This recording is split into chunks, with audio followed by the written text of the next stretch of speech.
Hey guys, welcome back. Today we're going to talk about consumables for the GTAW process. We're going to jump right into it. The first thing we're going to talk about is the number 20 water-cooled torch. This is a very popular torch in the aerospace. We're going to use it in your aluminum classes. It could be used in any of the steel classes as well. Very popular for aluminum though, so we're going to talk about the different consumables that go with it. First off, we got our torch here. Got to have these insulators. Insulator goes on. What that does is it keeps that shielding gas inside the torch, keeps it from leaking out around the cup, and also when we're using high frequency with aluminum, it keeps that high frequency electricity from coming out and possibly shocking us, giving us a little zap. So we want to keep the insulators in place. Got our insulator. First setup we're going to do is a basic setup for aluminum. We're going to use a basic collet body like this. We have to match the size of our consumables to the size of the tungsten we're using. So we're using 332 diameter tungsten, got to use 332 diameter collet body. We're going to screw our collet body in all the way first, and then the collet body is going to hold the collet, which holds the tungsten, but it also holds the cup. So we're going to put this ceramic number 6 cup on there. It's a good setup for TIG aluminum. We then take our tungsten, put it inside the collet. Again, it has to be 332 because that's the diameter of tungsten. Feed it in through the back of the torch, into the collet body, and then we have several different style tail caps. We have a longer cap for a full piece of tungsten, a short cap to get into tighter places, and then a small button cap to just get to really tight places. So we're going to go ahead and put that long one on there. That's probably the most common one we use here in the shop. And then now we just get that barely tightened down. You never want to over tighten this because what happens, all these parts are made of brass. And they'll get really hot as we're welding, and we can tighten these too much and actually strip them out and ruin them. So we just barely want to snug them down, and that keeps the tungsten from falling out. And then whenever we need to sharpen our tungsten or change tungsten, we just loosen it. We can pull the tungsten out in the back of the torch or the front of the torch to sharpen it. And then we can adjust our tungsten how far of a stick out we want. That means how far the tungsten's coming out of this cup.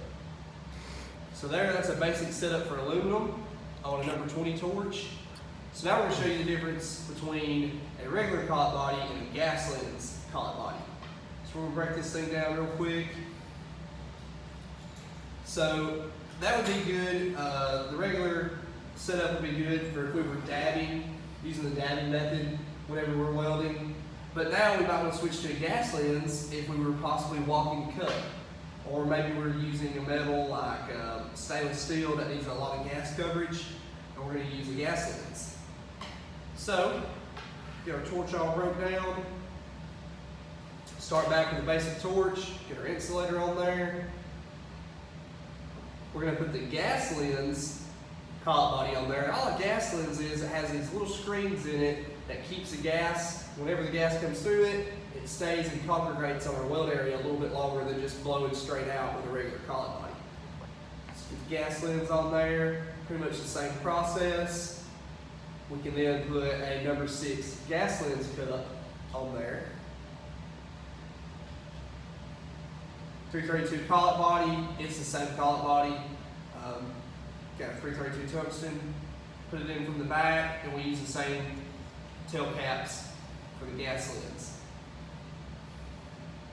Get it all set, and now say we were welding stainless steel or something, did a lot of gas coverage, or if we're using the walking the cup method where we actually rest the cup on the metal, it's a lot easier to walk with a bigger gas lens cup.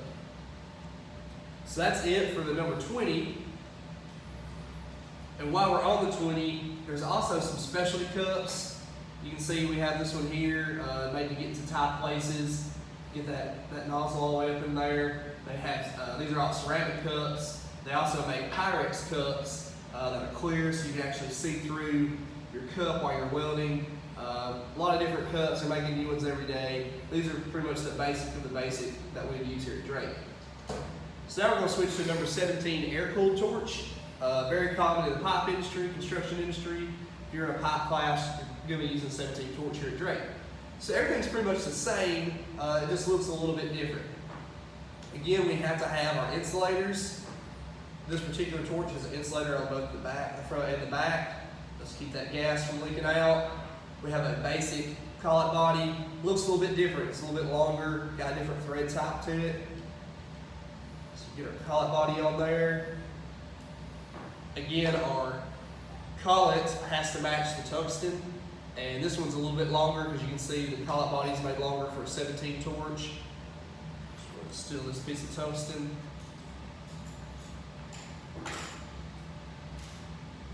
Feed our tungsten through there. Oops.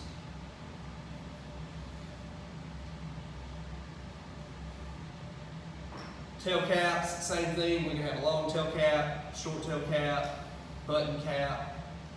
We're going to put a short one on there, and then we can put just our regular cup.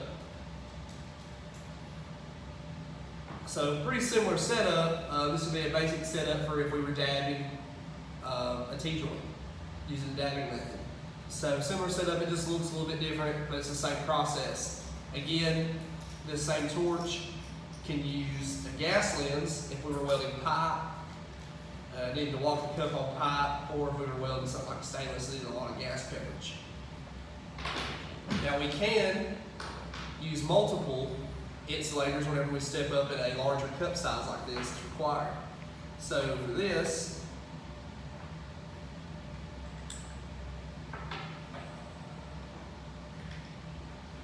we're going to put the larger insulator on there over our original insulator. Get it all set. Put our cup on top of that. And now you can see it fills up this large area here to keep the gas from leaking out. That's all the insulator's doing. Feed our tungsten and collet in the same way. Insulator and tail cap on the back. And now we're set up to weld pipe, especially if we're wanting to do the walking the cut method. That number 10 is going to get the job done. And that's pretty much it, guys. That's the different consumables that we use for the GTAW process.